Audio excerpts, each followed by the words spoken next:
성경 말씀은 에베소서 3장 1절에서 7절 교독하도록 하겠습니다. 에베소서 3장 1절에서 7절입니다. 이러므로 그리스도 예수의 일로 너희 이방인을 위하여 갇힌 자 된 나 바울은 말하거니와 너희를 위하여 내게 주신 하나님의 그 은혜의 영문을 너희가 들었을 터이라. 곧 계시로 내게 비밀을 알게 하신 것은 내게 먼저 간단히 기록함과 같으니 그것을 읽으면 내가 그리스도의 비밀을 깨달은 것을 너희가 알 수 있으리라. 이제 그의 거룩한 사도들과 선지자들에게 성령으로 나타내신 것 같이 다른 세대에서는 사람의 아들들에게 알리지 아니하셨으니 이는 이방인들이 복음으로 말미암아 그리스도 예수 안에서 함께 상속자가 되고 함께 지체가 되고 함께 약속에 참여하는 자가 되니라. 같이 봅니다. 이 복음을 위하여 그의 능력이 역사하시는 대로 내게 주신 하나님의 은혜의 선물을 따라 내가 일꾼이 되었노라.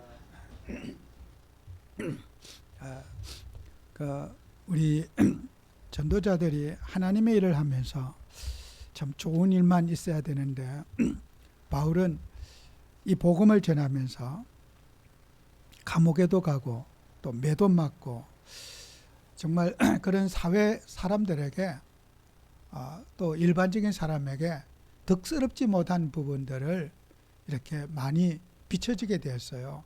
참 전도자로서도 가슴이 아플 것이고 또 우리가 복음 전하는 일꾼들이 잘 돼가지고 성도들에게 좀 좋은 기감이 되고 뭔가 좀 행복한 모습을 보여주는 것이 정말 어떤 정상적인 것이었을 겁니다. 그런데 바울은 그렇지 못했어요. 그래서 오늘 본문에 예수 그리스도의 일로 이방인을 위하여 갇힌다 된 바울은, 이 말은 감옥에 갔다는 말이에요. 내가 복음 전하다가 감옥에 간 그 일에 대해서 이제 성도들을 너무 이렇게 힘들게 생각하지 말라는 거죠. 그래서 우리는 전도 때문에 복음 때문에 수고하고 또 어려움 당하고 또 그런 세상에 수많은 사람이 혜택을 누리는 그 혜택을 누리지 못하고 살아가는 그런 수많은 일꾼들 많지요. 그래서 우리가 우리는 세상 사람들이 다 저 나름대로 고난을 당하고 살지요. 그러나 다른 일로 고난 당하는 사람이 많아요. 자기의 육신의 탐욕 때문에 감옥 가는 사람도 있고, 자기의 육신의 야망과 동기 때문에 원치 않는 그런 정말 뉴스에 나오는 그런 오명을 쓰는 그런 분도 많이 있어요. 그런데 바울과 같은 이런 복음을 전하다가 감옥 간 케이스 극히 저는 들어보기 어렵습니다. 그래서 우리는 범죄자들이 감옥에 가는데 정말 전도 때문에 핍박을 통해서 감옥 갔던 이런 일은 세상 사람이 감옥 간 것과는 구별이 되고 차별화가 돼야 될 겁니다. 그래서 우리는 모든 우리가 범죄를 대부분 사람들은 자기 합리화하지요. 내가 이렇기 때문에 이렇게 됐다고 하는 자기 합리화, 그런 그 자기 변명, 이것을 감옥 간 사람들이 다 자기 변명, 자기 합리화를 하고 이제 감옥에 가지요. 그런데 바울은 내가 이게 감옥에 간 것은 정말 이 그리스도의 비밀을 전하다가 내가 다른 짓 하다가 내가 감옥에 온 것이 아니라 하나님의 말씀에 그 뜻에 순종하다가 이 자리까지 왔다고 하는 그 고백이죠. 그래서 우리가 감옥이 똑같은 감옥이 아니라 바울이 감옥에 온 그 배경에 대해서 오늘 우리에게 말하고 있습니다. 그래서 우리는 예수를 정말 잘 믿으면은 이 고난을 받아들일 수밖에 없을 거예요. 그러나 우리는 세상과 타협하고 살다 보면은 고난받을 일도 없고 핍박받을 일도 없고 요거도 멀도 없을 거예요. 진짜 예수님만 바라본다면은, 바른 정말 하나님 말씀만 전한다면은 정말 당연히 고난이 따를 것입니다. 또 우리 성도들에게도 또 하나님 백성들에게도 정말 이 진리의 말씀을 당신 이렇게 하면 실패해, 망해 이렇게 말해줘야 되는데 어느 목사도 예배를 안 드리거나 어떤 세상의 연루에 살아도 그런 말을 할 목사는 없어요. 그런 하고 싶은 말을 할 수 있는 목사는 없어요. 그러면 그 하고 싶은 말을 하나님 말씀을 전하면 어떻게 해요? 원수가 돼서 교회 안 나올까 봐, 또 교회 못 다닐까 봐 그런 하나님 말씀을 바르게 지적해 주기가 어려워요. 그 목사도 직업이 되고 교회 부흥과 연관이 되어 있고 이 교회 생활과 정말 그런 연관이 되어 있으니까 어떻게 해서든지 성도들을 이렇게 좀 관리하기 위해서 그렇게 바른 말을 해주기가 어려워요.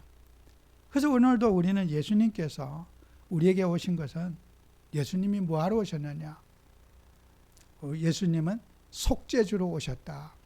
세례 요한이 요한복음 1장 29절에 보면은 예수님께서 이 땅에 오셨을 때 예수님이 이제 앞에 지나오시는 거예요. 처음 세례 요한이 예수님을 뵀어요. 근데 하나님께서 세례 요한의 입을 빌려서 말씀을 전하셔요. 보라 세상 죄를 지고 가는 하나님의 어린 양이로다 이렇게 예수님에 대한 이제 평가를 하시는 거예요. 그게 처음으로 이제 예수님은 세상 죄를 지고 가는 하나님의 어린 양이로다. 속죄주로 이 땅에 오셔서 그분이 그리스도로 오셔서 인간의 죄 문제를 담당하기 위해서 주님이 오신 죄짐을 짊어지러 오신 그리스도이신 예수님이다. 세례 요한이 예수님을 만나고 나서 하나님이 세례 요한의 입을 빌려서 그 일을 선포하게 하셨어요. 그리고 예수님은 그 속죄주로 오신 그 그리스도가 어떻게 살 것인가 삶에 대해서도 말씀해 주셨어요. 예수님은 어떻게 살다가 어떻게 이 땅에 공생이간에 보내실 것인가. 고난의 종을 받아 고난. 우리 인간이 받아야 될 고난과 여러 가지 저주와 어려움을 예수님의 몸에 예수님은 고난받기 위해서 오신 예수님이라는 거예요. 예수님은 어떤 환영을 받거나 어떤 누구에게 칭송을 받거나 그런 예수님이 아닌 인간에게 버림을 받기 위해서 오신 분이다. 그죠? 우리가 쓰레기를 어떻게 합니까? 우리 쓰레기를 봉투에 담아가지고 그냥 손에 묻지 않게 해서 쓰레기통에 수거하며 버리잖아요. 우리의 죄악을 예수님의 우리의 쓰레기를 버려야 할 쓰레기를 예수님의 몸에다가 대신 버리고 예수가 그 쓰레기를 청소하시기 위해서 오신 예수님이라는 거예요. 그러니까 어떻게 해요? 우리의 죄악을 담당시키기 위해서 오셨는데 그분은 우리의 쓰레기를 맡으러 오신 분이란 말이에요. 인간이 그토록 싫어하는 사단의 노예가 돼서 죄 속에 빠져서 지옥권세 아래 빠져있는 인간에게 예수님은 그 쓰레기를 담당하시기 위해서 인간의 모든 오염된 부패하고 망가진 정말 시궁창과 같은 인생을 하나님이 그 오물은 누구도 버릴 수가 없는데 예수님이 그 오물을 버리기 위해서 오신 그리스도시라는 거예요.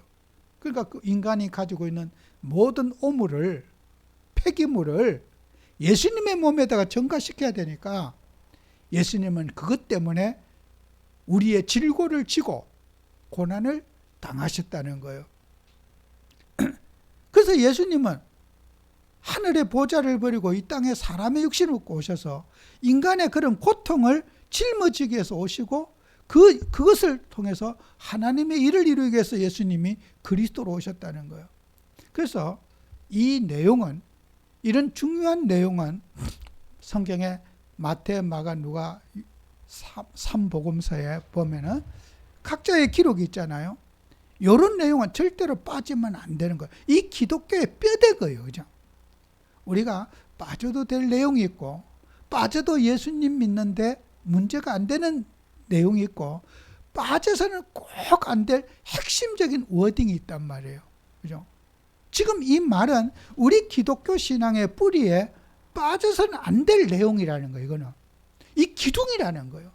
그렇기 때문에 이 중요한 내용들은 마태, 마가, 누가복음에 공통적으로 똑같이 기록되어져 있어요.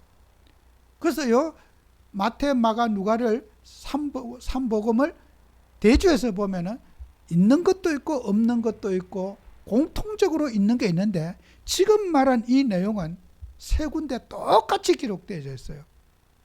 이것은 우리 기독교 신앙에 없어서는 안 될 뼈대와 같은 신앙의 교리라는 거예요.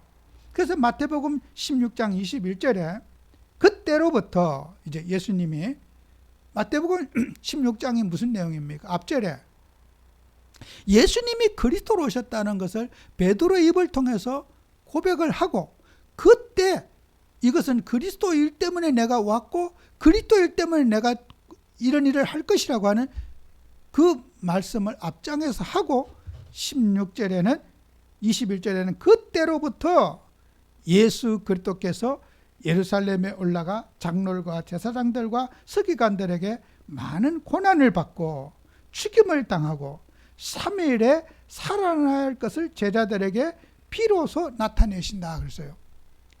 예수님은 공생의 기간에 여러 가지 교육과 가르치고 뭐 증거도 주시고 다 하셨어. 그러나 그리스도일 때문에 내가 고난당하고 그리스도 때문에 내가 제사장과 누가 거기에 제사장, 서기관, 구체적으로 장로들 이런 사람에게 내가 죽임을 당할 것이다. 그리고 죽어서 끝나는 게 아니라 죽어서 3일 만에 부활할 것이다. 이 부활에 이제 살아날 것이라는 것을 말하고, 마가복음 8장 31절, 누가복음 9장 22절에도 똑같은 내용을 똑같이 단 하나도 틀리지 않고 말하고 있어요. 이것은 뭐예요? 우리는 기독교 신앙의 핵심적인 이제 교회 세우는 뼈대가 예수님의 그 사역이 어떤 사역이냐? 고난의 종이다. 고난 받기 위해서 오셨다. 우리에게 자유를 주시고 우리에게 해방을 주시기 위해서 주님이 몸소 인간의 죄악을 담당으로 오신 속죄로서 그분은 고난의 종으로 이 땅에 오셨다는 거예요. 그게 바로 오늘 우리 예수님이 우리가 사순절 기간에 왜 우리 해마다 기독교 부활절을 앞두고 우리가 이런 기간을 세우면서 우리 주님의 고난을 해마다 되뇌이겠습니까? 이것은 우리에게 영원한 우리 인생의 언약이기 때문이에요. 그 주님의 보혈 때문에, 주님의 십자가의 은혜 때문에 우리가 죄의 이런 오물을 다 버릴 수가 있었기 때문입니다. 어떤 방법으로 우리의 죄악을 씻을 수 있겠습니까? 인간의 영혼을 세탁할 수가 있겠습니까? 인간의 추악한 탐심과 탐욕과 인간에 있는 모든 버려야 할 쓰레기를 어떻게 버릴까? 우리 예수님이 아니고는 인간 스스로 자생 능력을 상실했다는 거예요. 인간 스스로 이 부패하고 오염된 인간의 타락한 그 성품을 회복할 수 없는 완전 망가진 상태이기 때문에 구원자가 오셔서 인간을 재생시키고 거듭나게 하시는 그리스도의 보혈의 피가 우리에게 꼭 필요하다는 거예요. 그분의 피가 없이는 우리는 정화될 수가 없다는 거예요. 예수님의 보혈로만이 우리는 참된 정화를, 성화를, 변화의 삶을 살아갈 수 있다는 것입니다. 그래서 우리는 육신 속에 우리는 항상 지금도 그렇습니다. 우리는 고난을 당하는데 그 육신의 연약함 속에서 고난 당하는 것이 많아요. 의지가 약하고 어떤 장애를 가지고 있고 어떤 판단의 장애를 가지고 있고 이런 것 속에서 우리가 삶에 살아가면서 우리가 고난 당하는 경우도 많이 있어요. 그 우리는 내가 당하는 고난이 예수님을 통한 고난인지 육신의 탐욕과 욕심 때문에 오는 고난인지 우리는 이 고난을 대해서 점검을 해보는 삶을 살아야 돼요. 내가 당하는 고난이 육신의 무지함과 부패함에서 오는 타락한 성품에서 오는 고난인지 내가 이 복음을 전하다가 오는 고난인지 이거 이제 우리가 분별해서 이 고난에 대한 대처를 우리가 해야 될 겁니다. 그래서 고난은 그게 눈에 보이는 고난이 있어요. 태어날 때부터 장애를 가지고 태어난 사람도 있고 또 인지 능력이 부족해서 태어난 분도 있고 여러 가지 인간에게는 많은 장애적인 요소를 갖고 태어나는 분이 있어요. 환경에 살아오면서는 눈에 보이는 여러 가지 고난도 있고요. 눈에 보이지 않는 고난도 있어요. 영적인 고난도 있어요. 우상숭배하는 집안에 또 여러 가지 영적으로 시달림을 받고 사단에게 억압을 받고 태어난 무당이 되고 싶어 무당된 사람 없습니다. 태어나서 보니까 집안에 할머니가 무당이었어. 그 할머니 속에 있는 귀신이 손주에게 들어가 가지고 손주가 이상한 소리를 하고 뭐 예언을 하고 막 이렇게 하는 거예요. 여러분, 그게 영적인 고난이 아니겠어요? 그 본인의 선택이 아니잖아요. 내가 어디 가서 시집을 가보니까 아이 집안에 그 시어머니 있는 귀신 점집을 하고 있는데 그게 또 들어왔네. 그 사람이 그 고난, 세상 사람들의 그런 고난과 어려움이 눈에 보이는 육신적인 장애도 있고 영적인 장애를 또 있는 거예요. 우리는 이 두 가지들을 잘 우리가 분별해서 살아야 될 겁니다. 그래서 바울도 고난을 가지고 있었어요. 육신의 질병을 가지고 있었어요. 그래서 늘 전도하고 복음 전하고 사는데 너무도 자기 인생에 어떤 그 육신적인 장애가 해결되지 않는 거예요. 그래서 고린도후서 12장 1절에서 10절에 보면은 바울은 이런 말 합니다. 2절에도 그런 말이 있지만은 5절에도 그런 말 합니다. 내가 이런 사람을 자랑하겠으나 그래요. 자기를 표현하는데 제3자적 표현을 하는 거예요. 내가 이런 사람을 2절에도 내가 이런 사람을 알고 있다. 이런 사람. 자기 자신의 얘기인데 다른 사람의 얘기처럼 내 얘기를 이제 도입해서 하는 거예요. 혹시 내가 환상과 계시를 본 것이 사람들에게 너는 바울은 특별한 사람이니까 그런 자기 부각하고 자기 교만, 자기를 알리는 피하라는 내가 이런 영적 체험을 했다고 하는 그것을 부각시킬까 봐 자기 얘기인데 내가 아는 사람 가운데 이런 사람을 내가 알고 있다. 2절에도 말하고 있어. 5절에도 말. 왜요? 내가 혹시 간증을 하면서도 나를 드러내고 성도들이 하나님을 바라보기보다는 나를 따르면 어떡할까 하는 그 바울의 두려움 아니겠어요? 우리 예수님만 존귀를 받아야 되는데 어떤 신비한 체험을 했다고 하면은 저 사람이 기도를 많이 해서 어떤 특별한 어떤 사람이기 때문에 하는 나를 추종할까 봐. 바울은 감옥에 가고 멸시를 받으면서도 그것을 오히려 더 하나님의 뜻으로 받아들이고 그런 나를 추앙받고 나를 존경받는 그 일에 대해서는 바울은 어떻게 해요? 철저하게 자기 자신을 내가 없어져도 우리 예수님만 나를 통해서 드러나게 된다면 하는 바울의 겸손을 우리는 볼 수가 있는 거예요. 이 고린도 후서 12장에서 나오는 것이에요. 철저하게 바울은 나는 없어져도 되는데 지금 우리 시대에는 성경이 바울의 서신서가 대부분이니까 바울 하지. 바울이 살던 시대는 바울은 인기 없는 사람이 없어요. 늘 복음 전에도 매 맞고 감옥 가고 죄 터지는 사람이었어요. 그러나 그 당대의 베드로라든지 다른 사도들 어떻습니까? 아주 존경받는 사도들이었어요. 똑같은 사도들이지만은 우리 시대에 와서 바울의 이름을 거론하지만은 바울이 살던 시대에 바울의 존재감은 없었다는 거예요. 그 시대 사람에게는. 바울이 빌립보 감옥에서 죽을 때도 추위에 떨면서 바울이 옷 한 벌 좀 갖고 와달라. 가죽으로 쓴 종이 성경책 좀 갖고 와달라. 성경 다 떨어졌다. 그것 좀 보게 해달라. 그 소수의 사람들에게 바울은 부탁을 했어요. 그 정도로 바울은 가장 외롭고 고독하게 살았어요. 이 육신의 삶으로는. 왜요? 내가 존경받을 대상이 아닌 우리 예수님이 존경받아야 되고 우리 주님의 이름이 거룩하게 드러나야 되는데 내가 주님의 자리에 갈까봐, 하나님의 영광을 가리는 자리에 갈까봐 바울은 철저하게 자기 자신에 대해서는 정말 바울이 말한 대로 갈라디아 2장 20절에 내가 죽고 내 안에 사는 것은 그리스도가 사는 것이다, 나는 죽어야 한다고 하는 그 복음을 바울은 붙잡고 있는 거예요. 나는 죽어야 예수가 산다는 거예요. 내 인격 속에 나는 없어지고 우리 예수님이 나를 통해 드러나야 된다는 거예요. 그래서 바울은 고린도후서 12장에 응답이 뭐예요? 내가 사단의 가시, 육체의 가시를 내게 줬다. 왜? 하나님이 응답이 왔어요. 왜 이렇게 나는 아프고 몸이 시원찮고 불편합니까? 너무 괴로워서 기도했는데 하나님이 바울에게 응답했어요. 네 받은 은혜가 너무 크다. 네가 교만해서 자구할까 봐.